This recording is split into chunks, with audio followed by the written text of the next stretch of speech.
newcomers, because two lives and two very special guests. The first one at 1 p.m., it was me with Mr. Mike Weinbach, and it was a great talk. You make sure that you watch it if you haven't watched that one.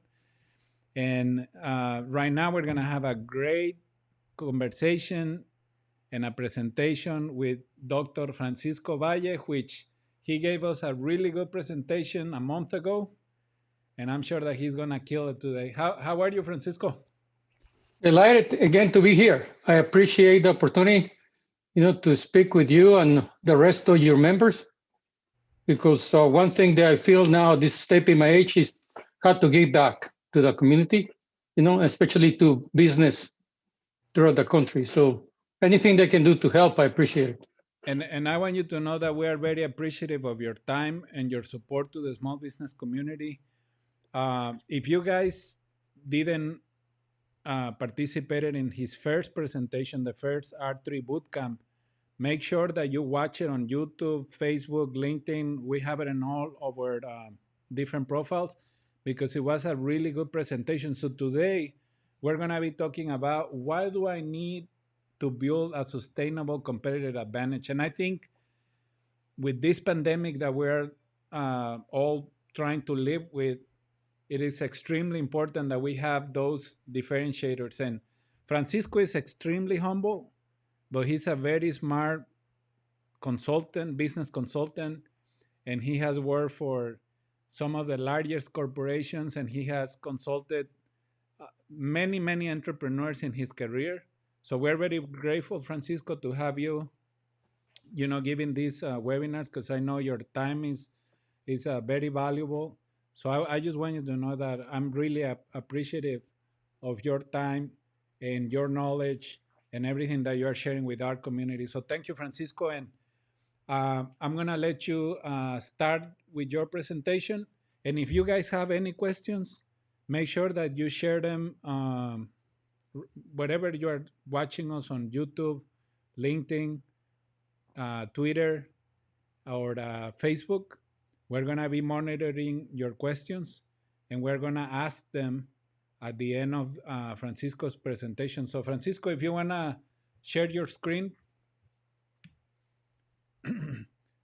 and we will move you to the full screen.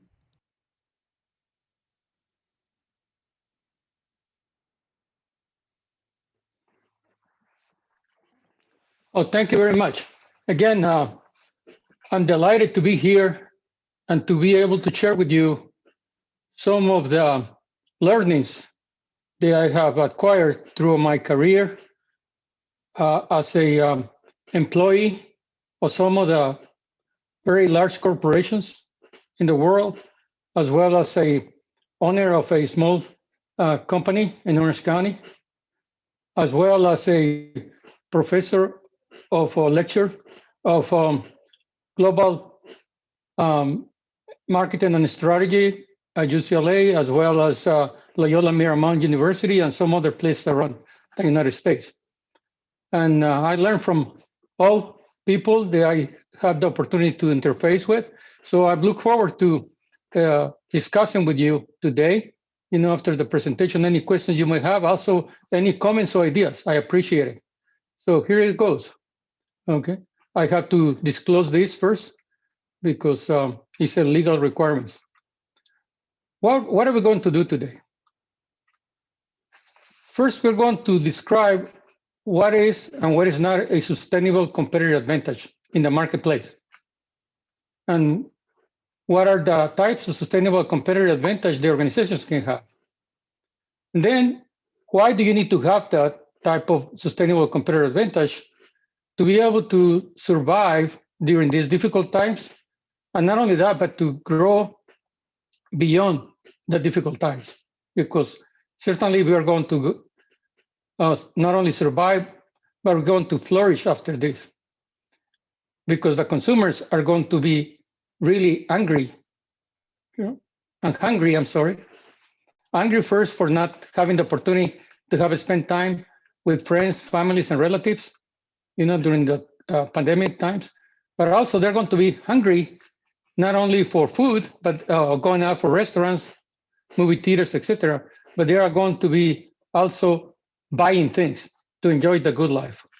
So what we're going to do also today is to present a series of examples, and at the same time, I'm going to share with you a roadmap that I developed that you should be able to use to follow, to determine whether your organization has a sustainable competitive advantage or not. If not, this roadmap also help you in how you can go about and develop one. And then obviously we're going to answer your questions. Let me emphasize what I'm going to share with you today applies to all types of organizations, not only large, middle, or small, but also to privately held companies, as well as family-owned businesses. And I have worked with all of them, from the little ones to the big ones. So what is a sustainable competitive advantage? Let's be in the same plane. As I mentioned in the prior presentation that I made here almost a month ago, you are right now dealing with a strategy, how you can grow your company, and you are looking a lot at the internal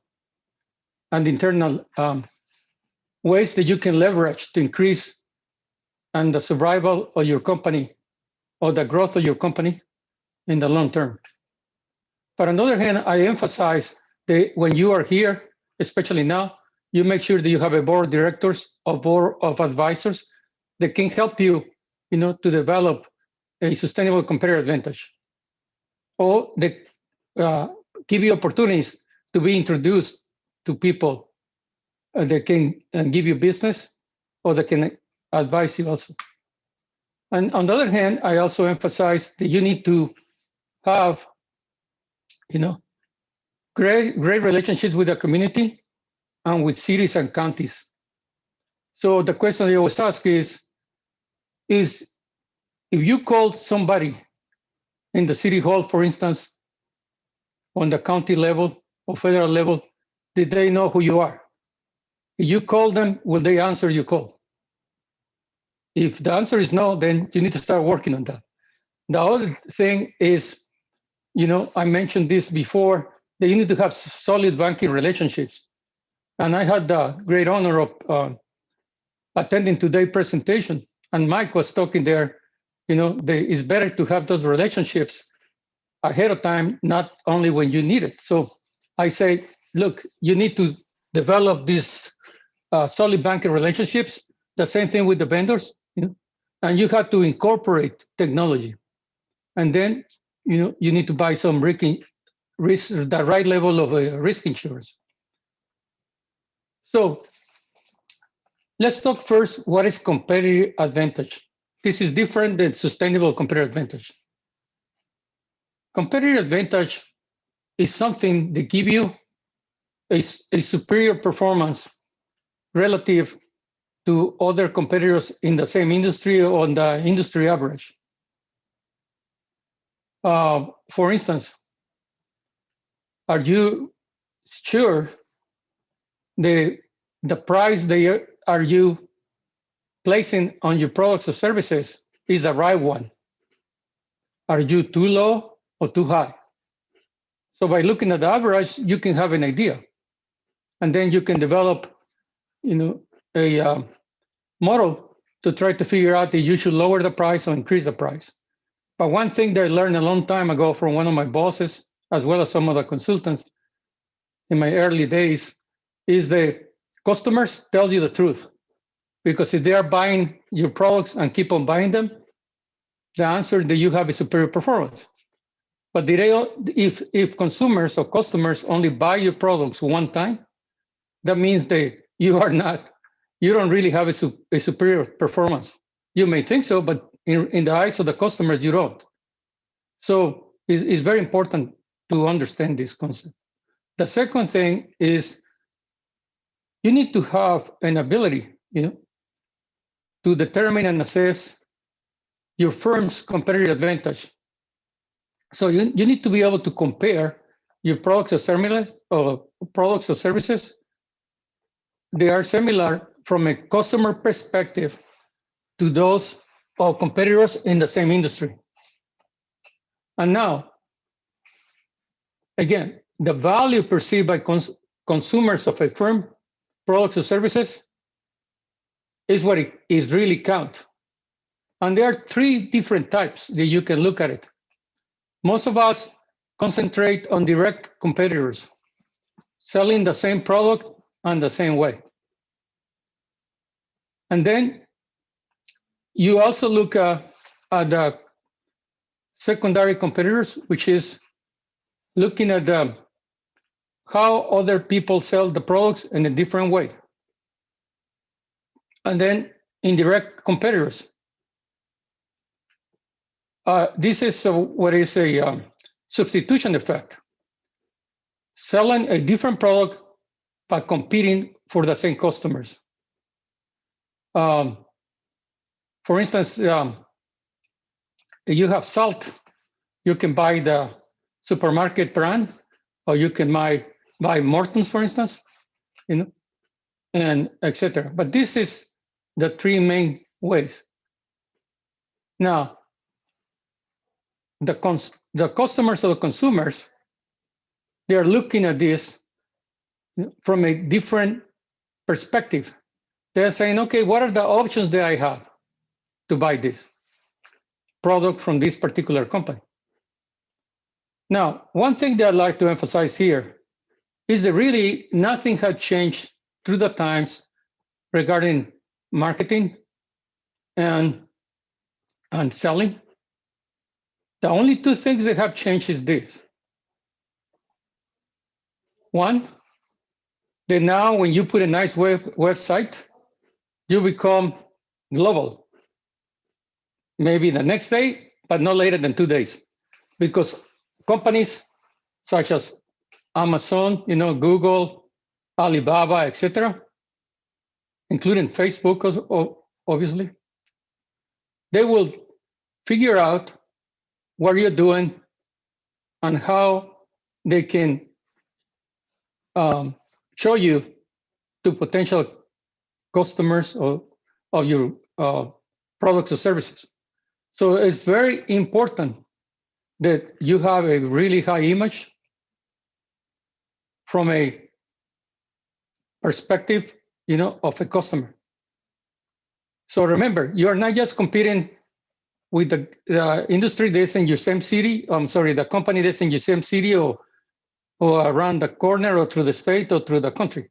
You are really now in a global economy when it's very important that you present the right option. So when you are analyzing your products, as we said before, you not only need to compare yourself to an industry average, but you also need to figure out if there are substitutes to those products offered domestically in a global environment. Because if my price here is twice as big, but it only costs me a quarter of the total cost of the product to bring it to the United States from other countries like Mexico, China, or Europe, then it's a 25% service right there. Now, what is a winning sustainable competitive advantage? A sustainable advantage it's a unique value proposition that an organization has based on facts. Again, you have to do the research, as I just mentioned, to figure out if you're really competitive or not. From a customer perspective, so you have to do research and figure out that. Then the other thing you need to do also is to determine whether the sustainable competitive advantage that you believe you have is really validated by an end-to-end value chain analysis research. So let's talk about first about what is a sustainable competitive advantage, and then we will talk about value chains. Sustainable competitive advantage includes something, or the items they are here highlighted. So are you a specialization? Do you have a brand identification? Is your product really the higher quality? Technology, you have the latest technology, production methodology, services, or know-how. And you have the right leadership as well. On the cost leadership position, are you really, especially if you're small, being able to compete with other people? Unless you have a secret sauce, it's very difficult, because most large organizations can buy normally your product at between at least 10% to 25% cheaper, plus they can develop custom tailored raw material purchasing agreements. They will give them a leadership from a cost leadership. Another thing they can do is are you able to provide a distinctive customer service not available from any of its competitors? For instance, I spent a year in Vermont in a contract there, and in Burlington, and my daughter lives in Boston. For me to be able to have continuous communication from Boston to Burlington and Vermont, the only vendor they had that was Verizon. So do I really have a choice from anywhere else? No. And then, do you have a transformational business model that's actually, helping you to move ahead in the marketplace? And the most important item that you can have combined with any of the stuff that I talk in this chart is, does your company have an appeal in the community or the government officials? And secondly, does your community support you? If the answer is not, then you need to work on that. And not only because the community is not supporting you or because you don't have appeal on the community, but also for a sustainability perspective, you need to be appealing to customers. Now, again, so bottom line is that a sustainable competitive advantage, is based on a firm that outperformed its competitors on the industry average over a prolonged period of time. So here is the difference. You can have a competitive advantage, but operations is not a sustainable competitive advantage. Learning how to do something, it gives you a competitive advantage of having the latest machines. But in the long term, somebody's going to be able to copy it, unless it's something unique. Like, for instance, when Walmart started, they were the only ones that could deliver goods and services to rural areas at the same price that people were paying in the big cities. It took a long time before companies like Target were able to really learn how they were doing it. So in that case, it was not the operation of bringing the goods from the manufacturers to the stores that Walmart, Sam Walton had, but it was actually the whole environment, because they had a very unique way of operating, not only knowing what the people wanted there, but with the right prices that you have to send to sell it, the goods and services to them. But the other thing is that Walt used to have a really, really close tie on cost. He knew that he could not compete with the Procter & Gamble's and some other major competitors, the Colgates, etc. But he knew he could control his internal costs, and that's what he did. So Walmart has always been a company, they has been able to offer what they say at the beginning: goods and services always at the lowest price. They changed the term now, but in any ways, they keep on doing that, as much as they can. Although Amazon now is really hot competitors for them. So, for instance, in the smartphone industry, Apple and Samsung have battled for years for market share. If I were to ask you who has the most advanced phones most of the time, has been Samsung. But Apple, has become one of the largest market cap companies in the world. Why? Because it has a lot of perceived additional value by the customers. And that's why we're willing to pay a really, really high price for Apple products. And they started with a little thing called the Nano, and from there, they keep on growing. Notice how I'm not talking about just computers, I'm talking about the smartphones. Okay?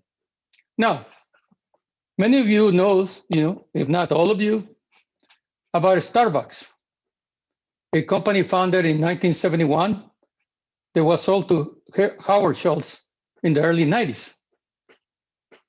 So what I want you to know is that Starbucks was not the first company that really started to scale up this business. It was a company called Dietrich in Irvine, California. They opened in 1972. But the question is, why did Starbucks won the battle? Oh, it's very simple. The products were really pretty much the same, but the differentiator there, the sustainable competitive advantage for Starbucks, was that they were able to hire people that had the right qualities, qualifications, and sense of serving customers or guests. Therefore, Starbucks is very, very hard to copy.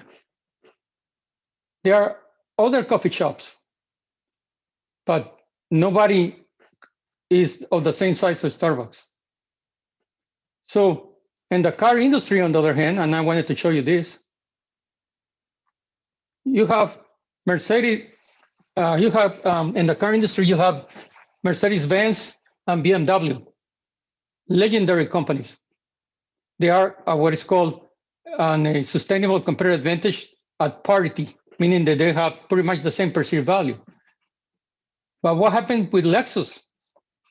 Why did Lexus was able to position itself as a luxury brand when they were owned by a company called, from Japan?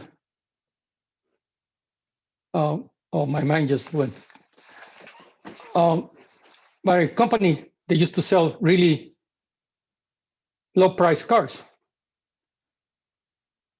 The reason was the Lexus knew that they could be at parity from a quality, almost a parity with the quality of Mercedes-Benz and BMWs, but they could sell the same product at the lower price. So what they did is create a whole different network to sell Lexuses. But the interesting part is when Lexus introduced the new brand to the market in the United States, and I have the honor of starting with the professor, the consultant, they work with them to do this marketing part. They went and bought all the used BMWs and Mercedes-Benz that they knew the customer wanted the most. And then they decided to offer, in big advertising campaigns, these BMWs and Mercedes-Benz at very low cost, below what BMW and Mercedes-Benz were offering. But the condition was, I will sell you the car at a lower price, but you had to test my car, my brand new car that has a lot of warranty. And what the people discover is the Lexus actually, given the differential in price, Lexus was the choice to go for. And I can tell you from my own experience, Lexus has been a very reliable car for me.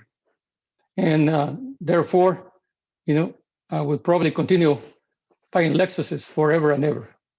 But in any case, the point here is that Lexus was not only competing, from a car perspective, from a price perspective, but also was competing from a customer perspective. And that was very, very key. So to gain a competitive advantage, what you must do, again, is offer goods and services the consumers value more highly than those of its competitors. For instance, when I was growing up, having a pair of Converse Chuck Taylors was a big deal. Used to cost $10 at that time. I had to save a long time before I could buy a pair of this. Right now, you can find them at Walmart between $58.95 to, let's say, $60 for the sake of it, $59.95 to be exact. Now, why are customers or guests willing to pay $3,000 for a pair of shoes? They pretty much have the same thing from a function perspective. But there's obviously a huge market for these tennis shoes. Otherwise, companies like Nordstrom's will not be selling them. And then you also have, the other extreme, which is the smart TV features that many of our current TV sets have. I'm talking about the smart TV sets. You can have Sony, you can have LG, or you can have TLC. I checked today, just for the sake of it, what was the price of each one of these products? And the differential between the smart TV sets from TLC versus the Sony ones for, I'm not saying the same product, but identical features from a customer perspective, it goes from like $300 to $700 with LG in the middle. So what I'm trying to say is, do not concentrate just on pricing it right, but you really need to understand the customers. Now, what do you need to do to identify or develop a sustainable competitive advantage for your organization? So you first must be strategic and tactical at the same time. How do you know when you are being strategic or you're being tactical? The strategic executives ask questions that start with the word what. And they tend to be innovators on new products, or they tend to modify current products. They are industry transformers and disruptors. A good example, Steve Jobs. On the other hand, the tactical people tend to ask questions that start with the word how. So they're tactical executives. They tend to produce results. They are what is called organic growth, just marginal, depending on the industry where you are, or not much more than industry average. And then they base the growth in mergers and acquisitions. But there are some few people that can do both things at the same time very effectively. That's why Steve Jobs was very unique. And then we talk about that you also must complete a thorough value chain analysis of your organization. So what is the value chain analysis? You are, I'm sure, very familiar with the strengths, weaknesses, opportunities, and threats models. Yeah, that's fine. It's a thing, in my opinion. A model this from the past. Now you need to do two things. You need to determine what the customer value most from the pre-sale of the product to the post-sale. Meaning, do you have websites that explain exactly what you do and how you do? How do you back up your products? And post-sale, how do you follow up? How do you assure that the customer or the guest is happy with what they receive for what they pay? And this is very important. Most organizations do a very good job in post-sales, but they do a very little job in pre-sale. The other thing that I want to emphasize here is that pre-sales to the post-sale, it's good that you have all these computerized tools to help you, but there is nothing better than to have actually live people answering this when there are hot deals. So the marketing and selling operation will never go out of business, because think about it. Will you buy a product if I recommend it to you? Maybe, but if I had done it before today, you didn't know who I was. On the other hand, if one of your friends in Facebook recommends something to you, if you don't buy it, you at least is going to look at it. Why? Because the emotional attachment that you have with the person that gives you the advice. The other thing that you need to do, identify what links in the value chain should remain as they are. And by value chain, we are talking about, again, from pre-sale all the way to post-sale, and everything in between, including manufacturing. So what can remain as they are? Which areas of here you can add or modify to enhance customer value? For instance, I had a small client that sells custom windows, very, very successful. But he was not offering the opportunity for customers or potential clients to try to upload the picture of their homes and then add the windows that my client offered. So guess what? That's something that the customer values. So my client has to be able to do this. Otherwise, he's not going to survive, because other companies now are starting to do that. Now, how you can add extra customer value? And there is perceived value. Therefore, you have to have a visual benefit, and at the same time, you have to have a emotional benefit. So here, customer follow-ups, making sure the item that they bought from you is performing according to what you say that it was going to do, for instance. And then the other point is here is what of these functions you can actually eliminate to make the organization more competitive and agile. For instance, many companies used to have customer telemarketing centers or call centers. But now many of those functions can be either sent out to be performed by other countries. In other countries, or you can change the way you offer these services. So normally you should concentrate on doing what you do best and don't try to deviate too much of that. However, again, what can you do to change the way you operate your business model, but at the same time make your business model more agile, meaning that you can make decisions faster, but you can at the same time generate more profits, and at the same time you are offering to the customers a greater value for their money.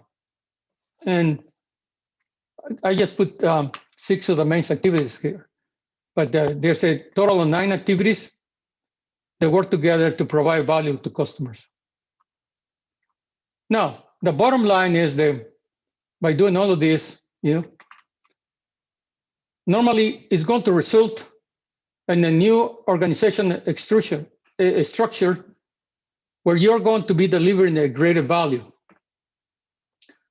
The main change that you can see nowadays is that we are moving towards a new growth model, what is called the market-oriented ecosystem. So the question the leaders of organizations need to ask themselves is,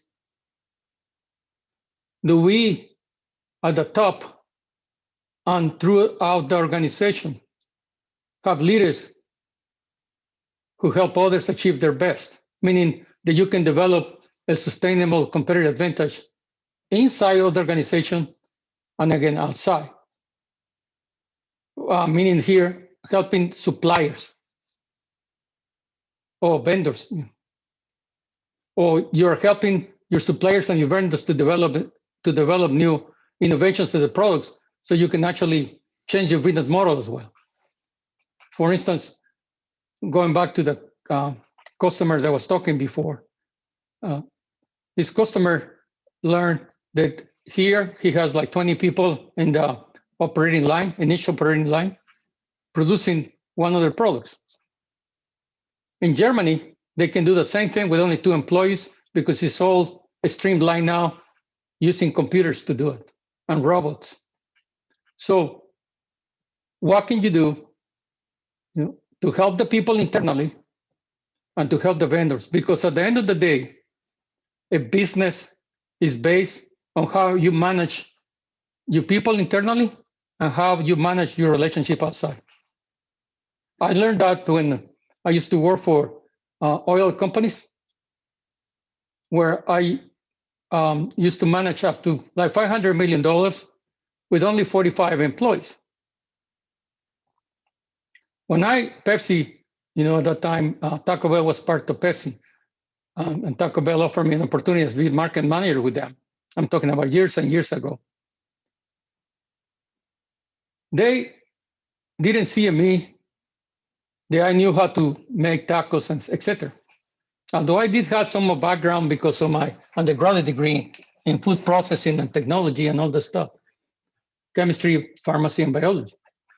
But what they wanted to get from me is 2 things: to manage their operations, to a higher level, and secondly, to use my bilingual skills, because I can speak and write English and Spanish and conduct presentations in both languages, which we did. Then I already talked about, for this ecosystem to be valuable, you cannot rely just on your own tools. You have to have a clear strategy for growth and a pathway to making the strategy happen. For instance, should you leverage Amazon? If you are a B2C, for instance, can you leverage Amazon? Can you leverage Alibaba, Facebook, Google, Wells Fargo, to provide services to you, including merchant service, etc. So it is very important that we understand clearly what are the strategic partners that we need to bring to the table in this market-oriented ecosystem. And then the other thing that's important is that we have to develop a clear strategy so the organization can achieve the targeted and planned growth. This is one of the most difficult things to do because we are used to doing things the way we have been doing it for years. But it's very difficult to instill a new culture in any company. Peter Drucker used to say, the cultures of an organization will eat a strategy for breakfast, lunch, and dinner. Meaning that it's very difficult to change the organization culture unless there is a what is called a very, very disruptive event. Like right now, many people are looking at different things because of COVID-19. Otherwise, they will have continue doing the same thing. Now, bottom line is that what you need is to deliver a greater value from a customer perspective. So for instance, again, it's another example. These pair of pants cost $19 at Walmart. But look at this. Obviously, there are market segments. They buy both of them. But therefore, you need to know exactly who your customers are, what they actually are looking for in the goods or services that they need or that they want. And then secondly, how are you going to deliver? Meaning, what are your production methods, your cost structure, etc. But this, okay, I'm sure that many of you in the audience are wearing some of these, pants while I'm here at the $19 ones or raggedy ones. So, and all of this that I've been talking about comes down to understanding, therefore, optimize and maximize your brand positioning. You need to apply and know very well what is a sustainable competitive advantage. A firm with the sustainable competitive advantage will normally position its company within one of these 5 benefits. It cannot really perform or offer to customers more than one. Very few companies do it, like Southwest Airlines. At the beginning, they say, we're going to offer you the benefit of you being able to join and see your loved ones at a very low price. And we are going we promise you to be there on time. And by the way, in all the years that I've been traveling, Southwest Airlines has the least number of plane changes that I have had to have, or delayed plane. One happened in Oakland, California, when the plane landed. One of the tires actually went flat. Little scary. But then, on the other hand, the other example is one time that I was going through Chicago in the middle of the winter. We got stuck there for a few hours only because Southwest already had a way to solve the problem. How many of the big, large aviation companies do that? Not too many. So the other companies like Norms and Values, ExxonMobil, for instance, they instill in all the employees safety. And in this case, if you do not follow as an employee the safety procedures, but instead you're trying to just produce profits, you're not going to last too long in that company. Security and physical well-being of the employees and the community are more important than profits. Perceptions Federal Express is a good example there, where still you have something very important to send overnight, even though they are competitors, like United States Postal Service, the UPS, etc. If it's very important, especially at the higher levels of executives, you will Federal Express it. Why? Because what you're doing is not the cost is not important. The United States Postal Service can deliver a package overnight as long as you do it at certain times, depending on where you are in the country. Lower the Federal Express. They also have a tracking system. I have tried it and it's very good too. But in this case, Federal Express was the first one to do it.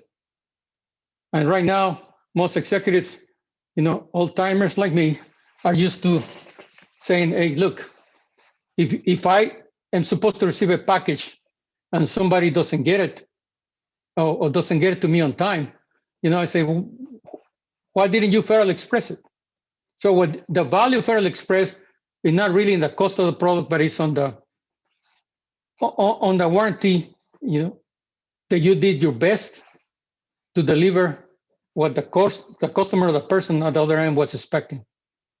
And then identity and self-expression. I put Nordstrom's here because, Nordstrom's is a very famous store for providing high quality services and goods.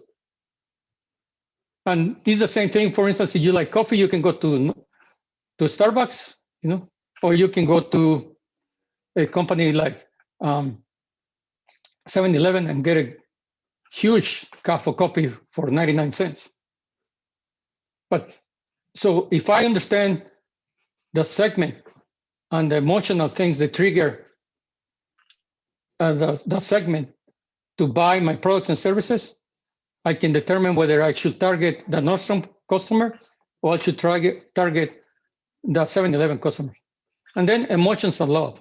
And here, Southwest Airlines, again, as at the beginning, has always done a great job allowing you to share good times with your friends at a very low price. So Southwest Airlines and companies like Walmart are some of the few ones they offer benefits and services. Amazon is another good example. I can buy something today, and sometimes I can get it the same day, because here in San Diego, they actually deliver within a few hours, and they're testing already new things. The bottom line is everything that you just talk about is based on 5 steps. The first, this is something that I developed for my PhD dissertation. The first step is develop the business rationale for the strategic and marketing initiative. So what you want to do is really valid, and does it make sense? And secondly, if it's valid, does this idea has enough customers to warrant us spending the money on this? If the answer is yes, then you go to the second step. You have to conduct an assessment of the organization's internal readiness to undertake a new initiative. And here what I discovered, and what people have discovered through different research, is that we're not just talking about the organization itself, having the right people, but having also the people that can deliver the goods and services from a cultural relevant perspective of the customer. And let me repeat this. They have to be able to deliver the goods and services on a cultural relevant way from the customer's perspective. So here is, you have the right people to do it. If not, can you get it? Are you willing to invest on that? The other thing is, are you willing to offer your marketing approach to customers or potential customers in a different language? If it's just meaning like Asian, there's so many Asian languages, or Spanish, for instance, or French, etc. And then if this is okay, then you go and perform your competitor analysis. But here you try to determine, based on your sustainable competitive advantage, what are the current, future, and emerging competitors that you have there, and the substitutes for them. Then after that, you just have to implement the right elements in the strategy, do it right, and put the right structure in place. And from that, you just market it. And make sure that you track the results on an ongoing operation side. Bottom line is stick to your sustainable competitive advantage, but adopt a disruptor's attitude. So first, decentralize the decision-making process in the organization. Implement a culture change throughout the organization. Think and plan long-term, but at the same time, produce short-term results. And then stick to what you know how to do better than your competitors and become an exponential organization. And here, studies have shown and results have shown the companies, they can embed more technology, including manufacturing technologies, to all the way to artificial intelligence, machine learning, self-advertising, etc., self-programming, are 10 times more successful and produce higher returns and higher profits. The companies that do not adopt technology throughout the supply chain. So again, my advice is, as a company, if you don't have one, you should try to get a board of directors or board of advisors in your organization. They are very beneficial for you. You need to have the right management in place, employ the right people at all levels by transforming the culture of the company. Then if you do this, you're going to be able to transform the behavior of the organization and increase the technology, as I just mentioned. And all of this is going to result in greater financial results. If anybody would like to speak with me, you can reach me at this number and this email, or you can just Google my name and you can find my company there. So thank you again. Thank you for the opportunity to share with you my thoughts. And thank you to Wells Fargo for sponsoring this type of events. Okay, it's all yours.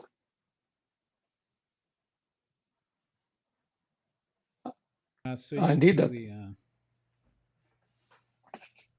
Great presentation. A lot of valuable content for small business owners that are going to be watching this and are watching them already. We already have a few questions, and I'm going to start with the first one coming from Miguel, because it was the first thing that you talk about in your presentation, the importance of building those relationships with elected officials.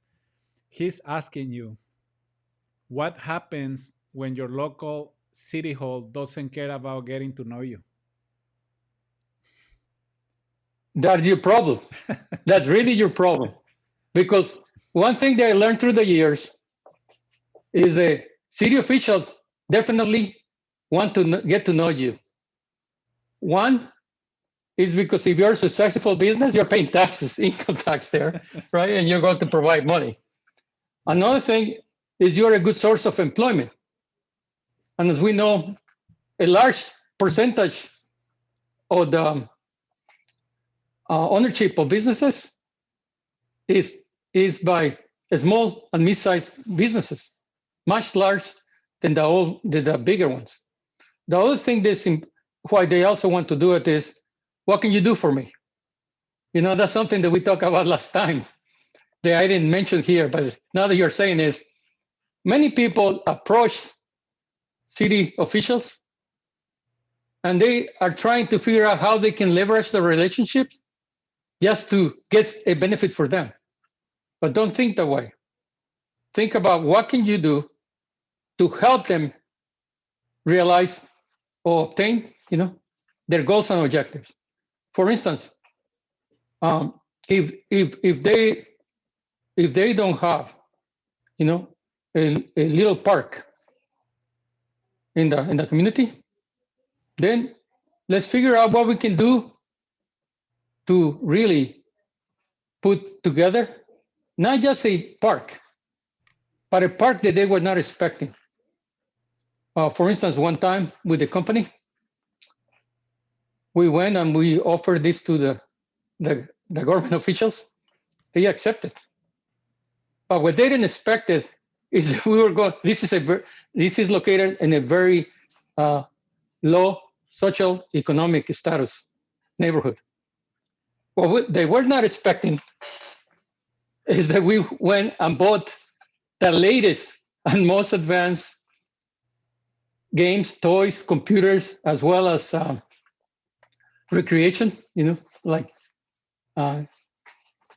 the turnarounds and balls, etc., that the children in the community can do. So And guess what? The people that start talking about it. yeah, So the second time we went around, it was much easier. I'm So not sure. only we met what they wanted to do, but we exceeded. So always try to exceed what they want, and But they I will think open up. the bottom line here is like if you are gonna be doing business with the city, the state, or at the federal level, it is important that you develop those relationships. And even if you are not doing any business with the city, it is important that you have a good relationship with your city council, with different elected officials at the local level, because you never know when you're gonna have some issues or a special project like the park that you can help to facilitate because you have those relationships. Exactly. It's Um, what I call make sure you have money in your checking account, you know, before you try to withdraw money. exactly. Um, you mentioned something about the importance of becoming global, and you mentioned a website. So I took a note. This is not a question, but I just took a note because you know that's something that we have been preaching for the last 12 years, and it's extremely important that people hear it, not just from me, but from experts with your experience. It is right now that could be a sustainable competitive advantage. Don't you agree? The website by itself.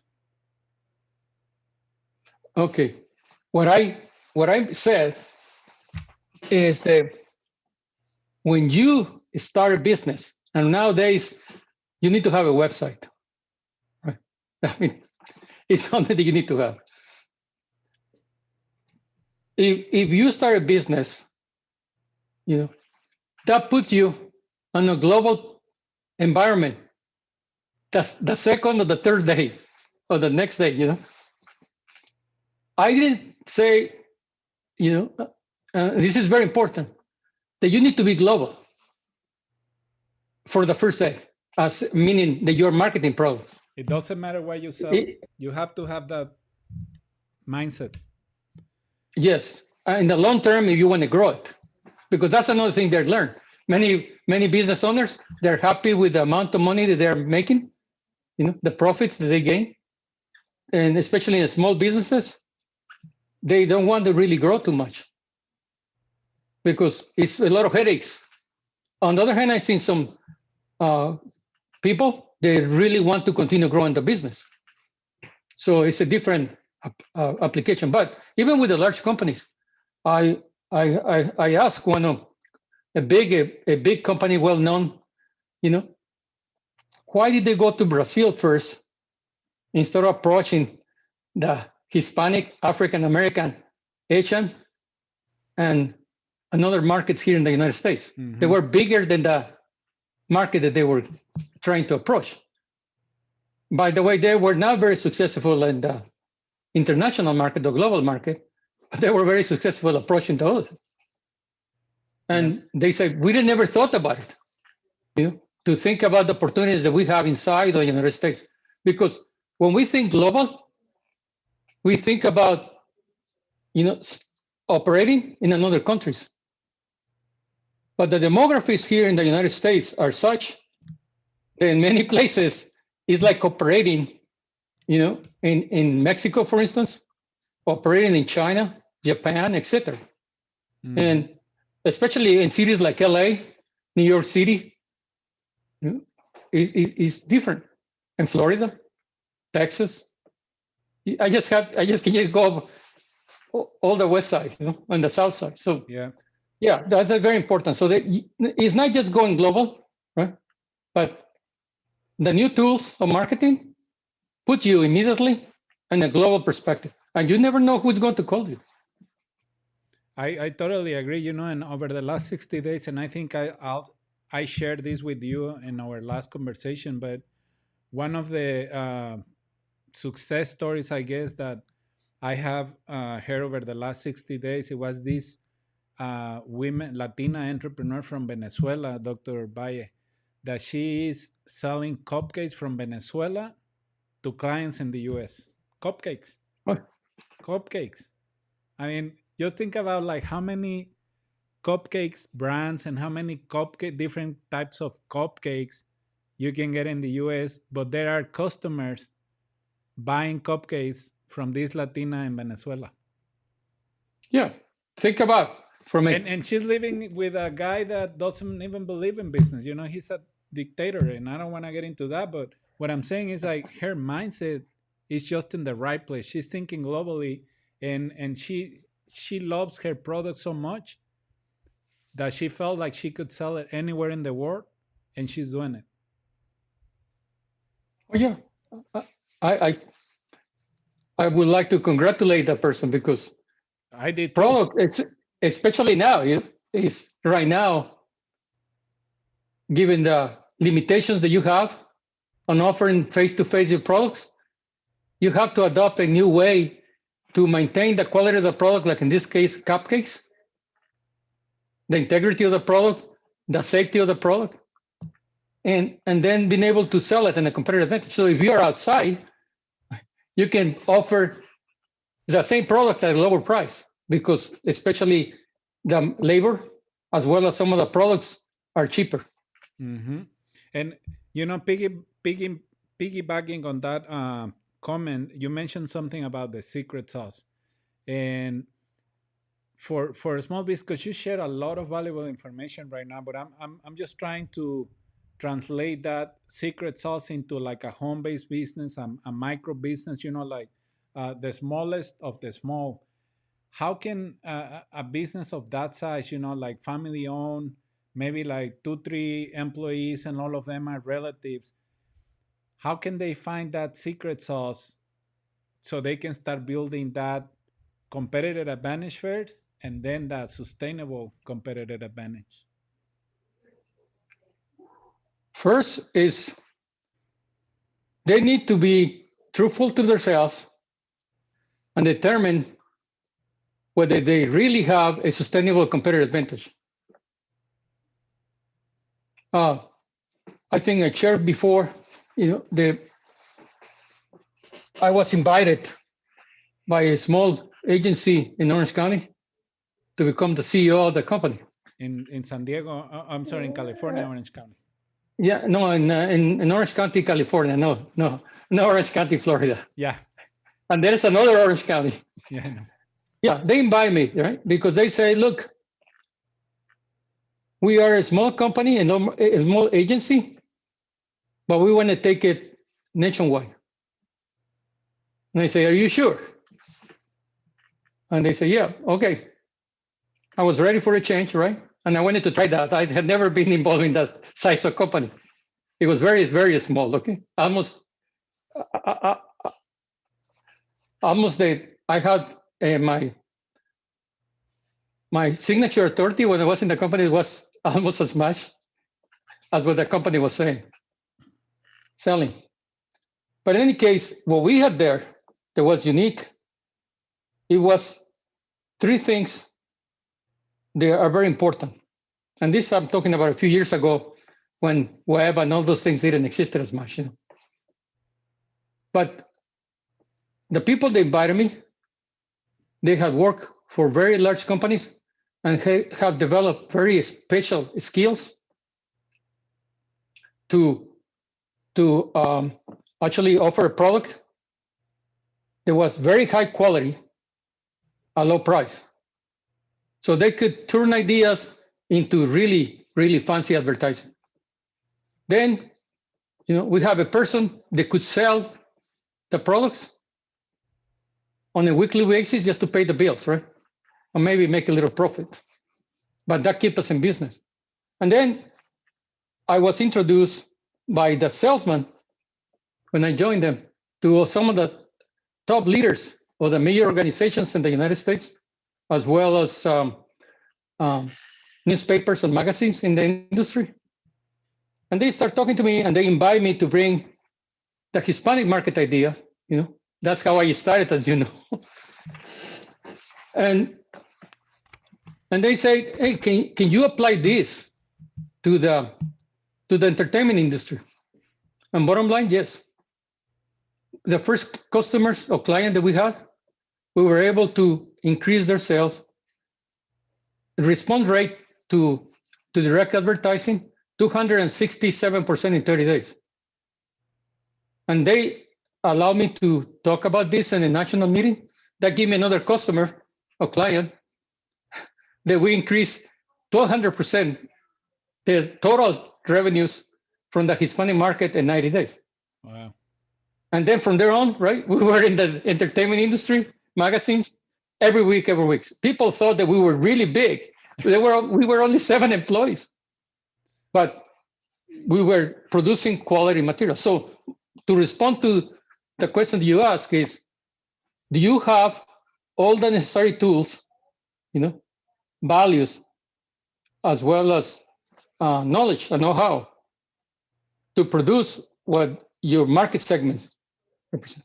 Forget about the industry, because when you are in a big industry or a mid-sized industry, it's going to be very difficult to compete. But I learned also, what somebody says, that if you want to big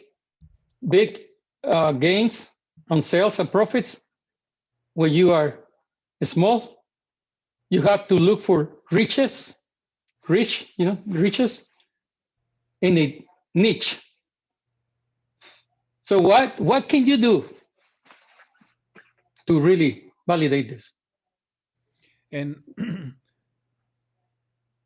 we have a question around pricing. Could you show the jeans that were worth $1,800 versus the ones 119 or something like that? Yeah.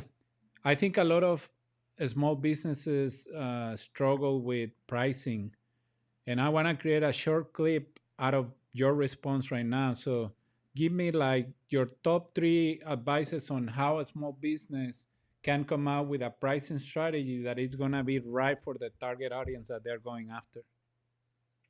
1, you need to understand what is the pricing, including average price in your industry, and for the type of segment that you're going to go after. That's the first one. Mm-hmm. The second one, you have to really understand and research who are your major competitors. Who are your main competitors for what you want to do? And look at how they price, what is the price that they put on their product or services. And the third thing is, after you understand this, now you talk to the potential customers or your customers, and you now try to determine from them 2 things. What are the needs and what are their wants? So you satisfy the needs. You satisfy their wants, right, what they are asking you to do. But you also add extra value by satisfying the needs, just like Steve Jobs did with the phones. Mm-hmm. See, Samsung has always had some, as far as I know, okay, disclaimer, the latest technology in all their phones. But who is the one that's always make more money?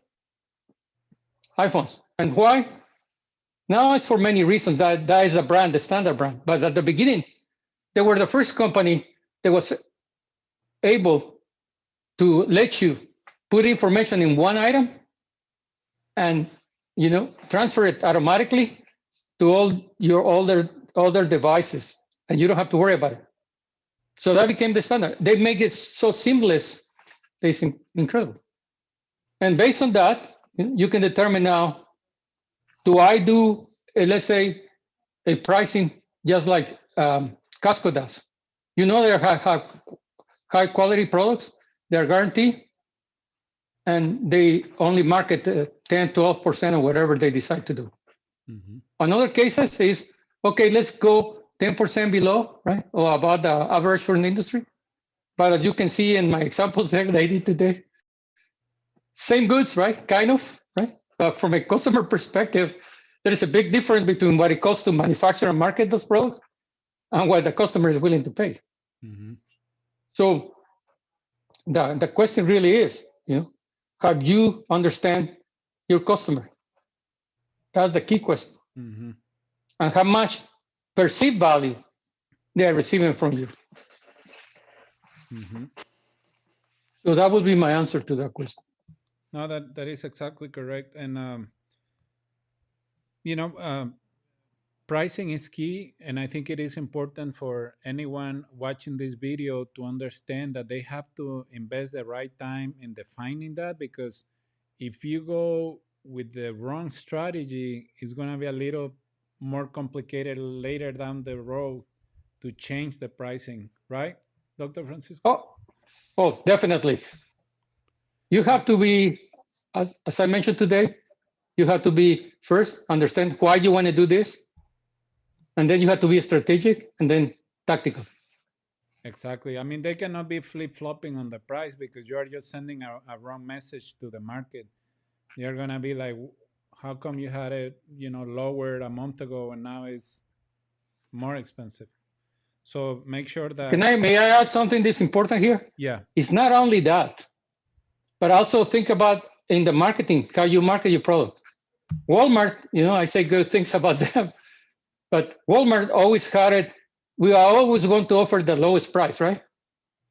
And they did it. But then a few years ago, they tried to sell high-end TV products, electronic components, etc. And they didn't do very well initially. Why? Because people that is willing to pay a large dollar amount for a smart TV set, etc., could not conceive, right? The company like Walmart is willing to offer the same product that they can get from a big, large, well-known retailer.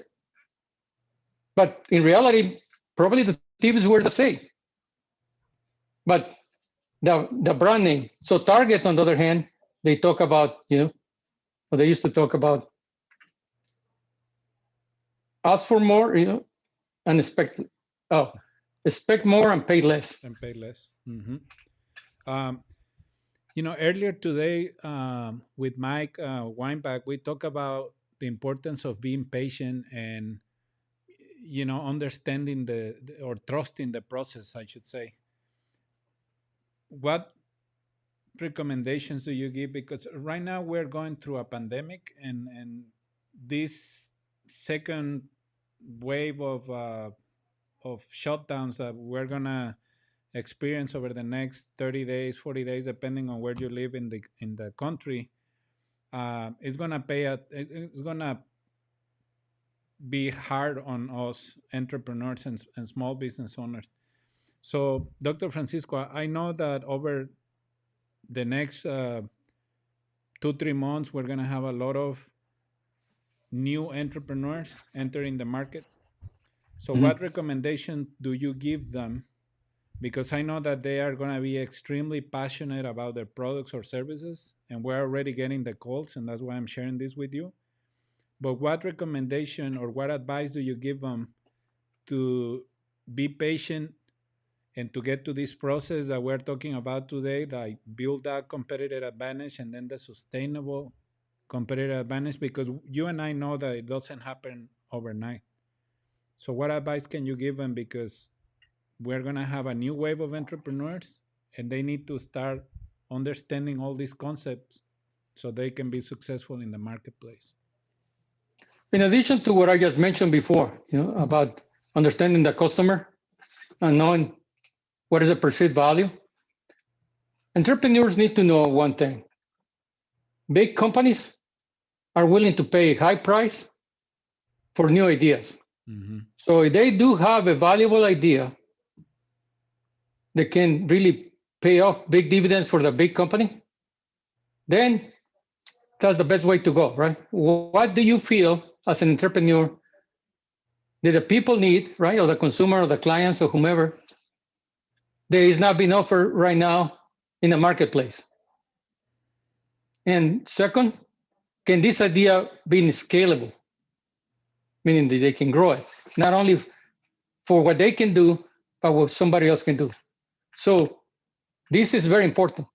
And then the second thing is plan not only for success or that you think is a great idea, but evaluate that idea, by asking really experts or people that you trust on, not your best friends, but people that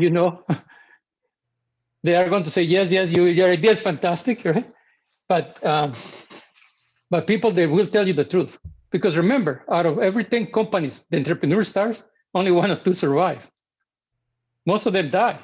Yeah. Because it was a good idea from their perspective, but not from the customer perspective. So that is very important. So to be able to do that, so you plan for the best, right? But you also plan for the worst scenario. And then obviously, how are you going to sustain this business? What are the sources of capital? Exactly. And I have to say that you can, trick your family and friends because you're going to need some funding from them, but you have to do your research on the other side. Because we were talking about this earlier also that, when you need funding, you either go with your savings or whatever money you have on your bank account, and you also reach out to family and friends. So you have to, do your elevator speech with them in a way that you're going to convince them to invest in your business. But don't fool yourself. You have to follow all these concepts. And I'm going to encourage everyone that watches this video to watch it 2 or 3 times, because Dr. Valle shared a lot of valuable information. And if you are new to these concepts, it's going to take you it's going to take you a while to digest them. For Dr. Valle, it's so easy because he has been doing it, his whole life, and he has been very successful at it.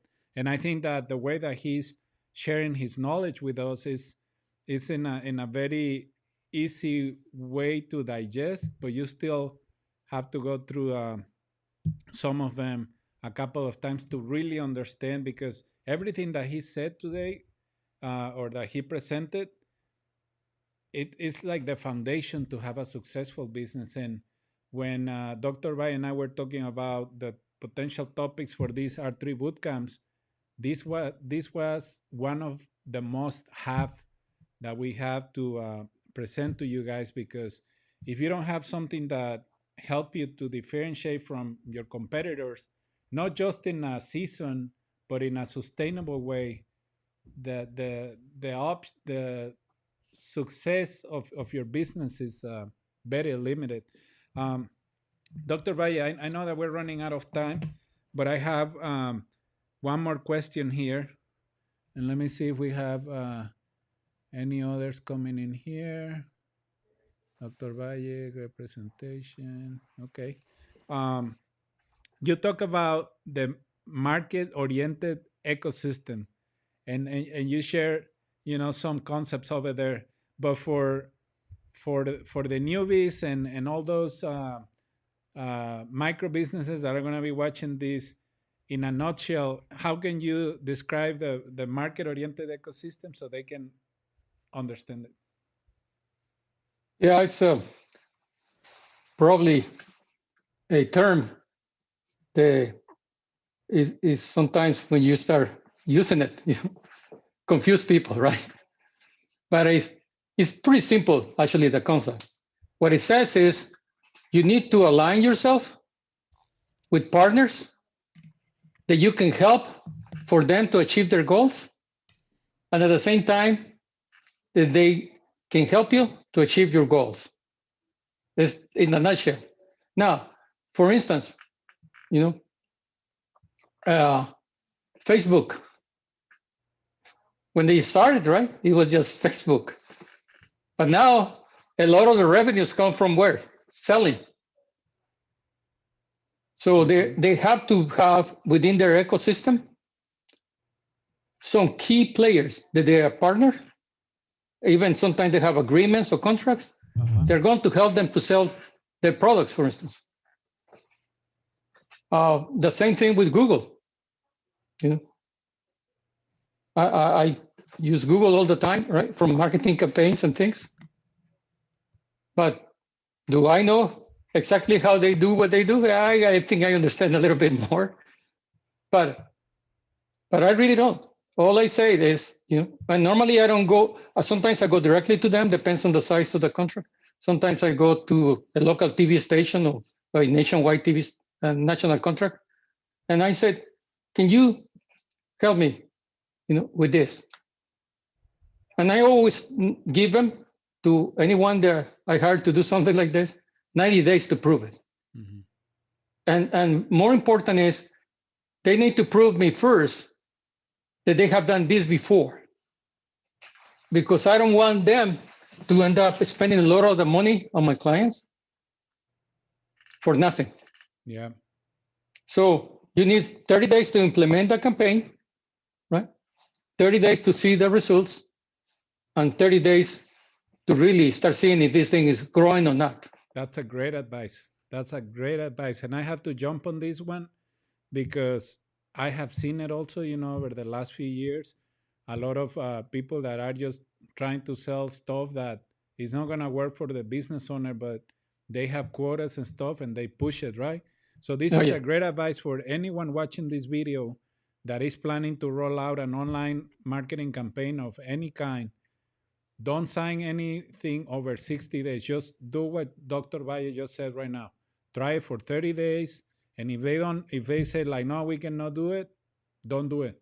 I know that, and probably Dr. Valle, you're going to agree on this. There are some campaigns that are going to take longer than 30 days. Like, let's say that you hire someone for search engine optimization, right? That's going to take like 90 days to start seeing some results. In that case, you can do that. You can do that at least 90 days, right?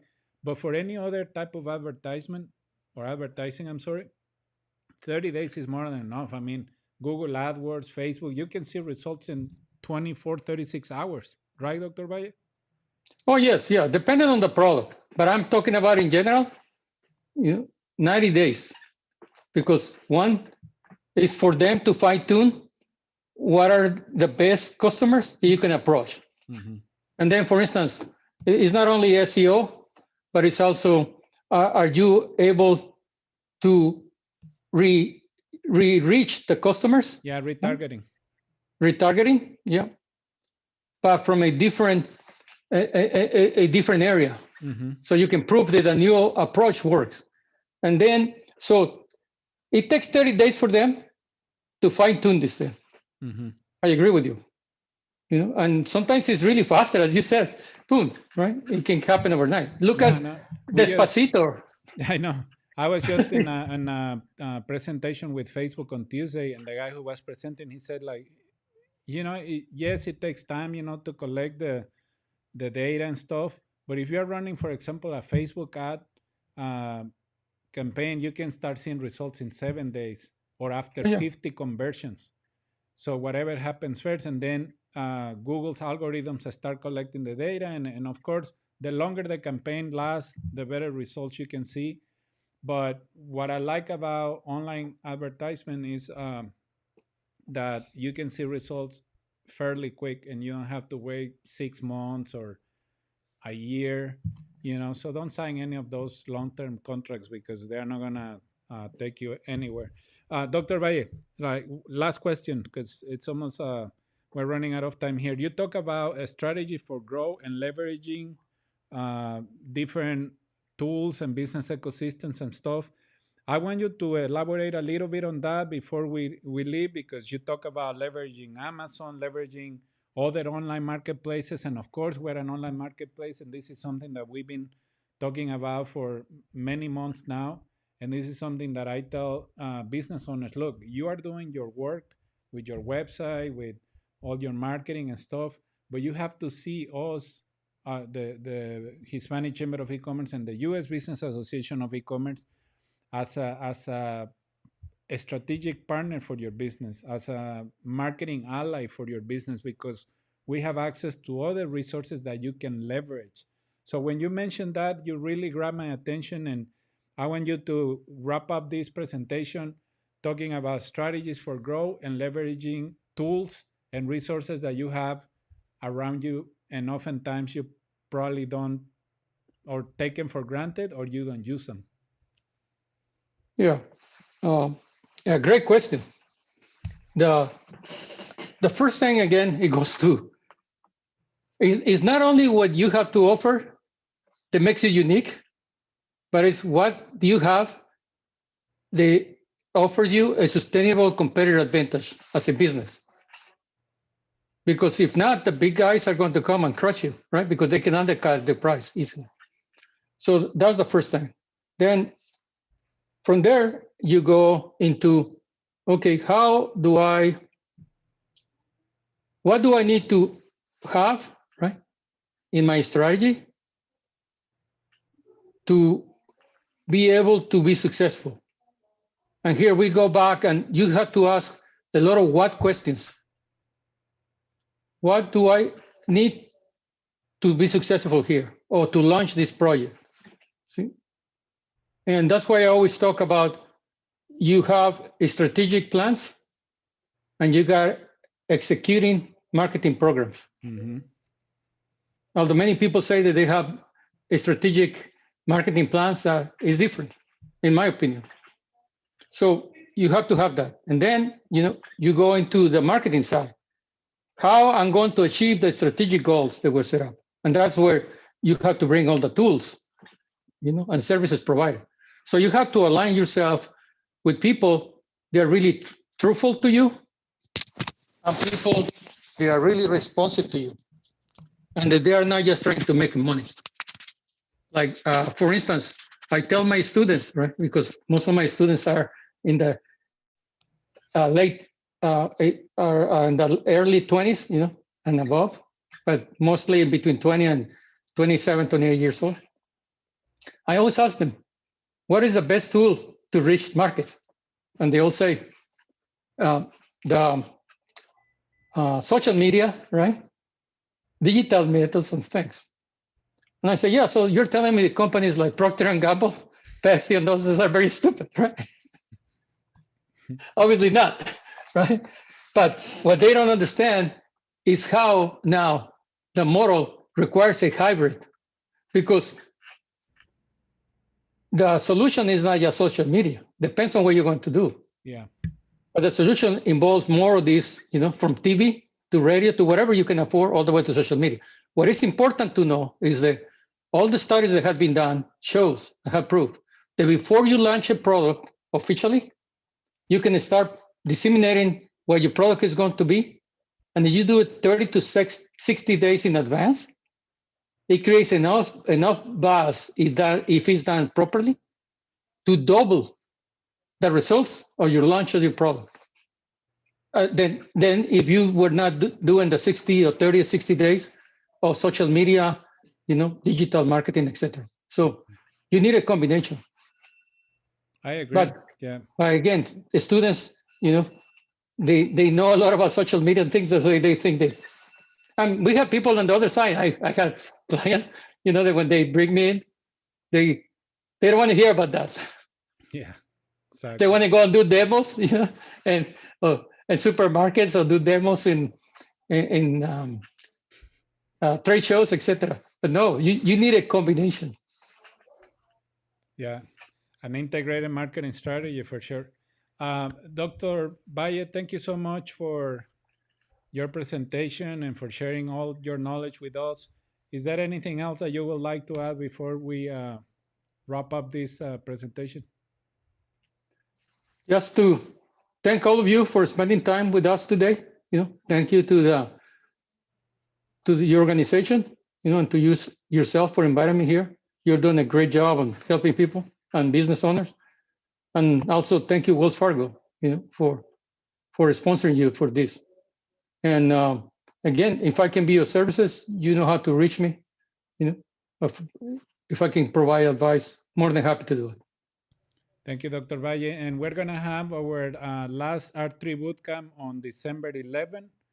So we'll be announcing well, actually, it's going to be at 5 p.m. again. So save the day, December 11th, 5 p.m.